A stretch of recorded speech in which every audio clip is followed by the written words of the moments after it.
Okay, I'm going to go right in, very direct. How well do you manage your expectations of the school system? I would say, and it's no disrespect to you, but not very well. Because in reality, you expect the system to work because that's the reason why it's there. Why have it if it doesn't work? It must work, mustn't it? But how often do you question things that could make it work more efficiently? For example, all of us get a school report at the end of the school year, don't we? Which is nice. You know, it tells you everything that you already knew about your child. It doesn't tell you anything new, because what you should know is that we get, as teachers, a list of comments that can be made, and in order to make the system more efficient, we're even not having to comment much anymore. We're now having to just fill in numbers and hope that the parents can actually follow the flow of numbers and what they actually mean. Helpful? Not so much. So how do you manage your expectations of your child being educated, making progress even? Do you just take it for granted that it's going to happen? Or do you actually ask questions throughout the year, like, is there anything that I can do to help? I would expect that question not to be asked very often, because it means that more time is going to be have to find it during the day to help your child with something that you expect the system to provide anyway. Here's another possible question. Does my child need potentially a tutor? Well, you know what the answer is going to be. No tutor necessary. But then there's a follow-up question there. If there is no tutor necessary, what is being done within the school to ensure that my child is staying on task, on progress?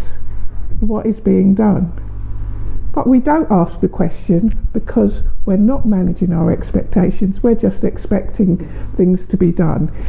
In the last year, this should have been red flags all around, because the system couldn't work really, not with the lockdowns happening, not with the bubbles, not with the pandemic. But that doesn't stop us from being able to ask the questions that are necessary to keep our child on task and keep our child creating and keep our child motivated. Does this make sense to you?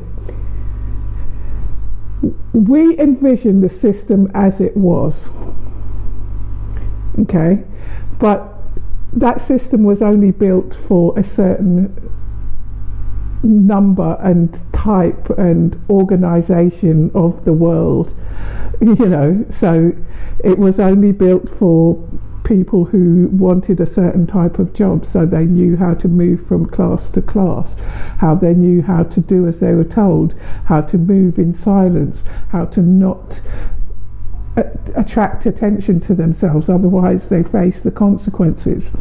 Now, I don't know about you, but I'd rather my child wasn't one of those, but what was more of a free thinker, one who fits into the 21st century, because you challenge the norm in the 21st century and look for better ways of doing things. Now, when you ask a teacher if a tutor is needed, it's quite a political question, even though it is a better way of doing things, because you're sort of saying to the teacher, is there something outside the school that I could do to help my child to learn? That's what you're saying to the teacher, the person who should be helping your child to learn. It's quite political really, isn't it? Because as a teacher, it's unlikely that the teacher is going to say yes, because it means that there's something missing in their classroom. However, in getting a tutor, it's not necessarily criticising the teacher, What it is doing is supporting your child, because at the end of the day, the result that comes out at the end of year 13 is on you. It's not on the school.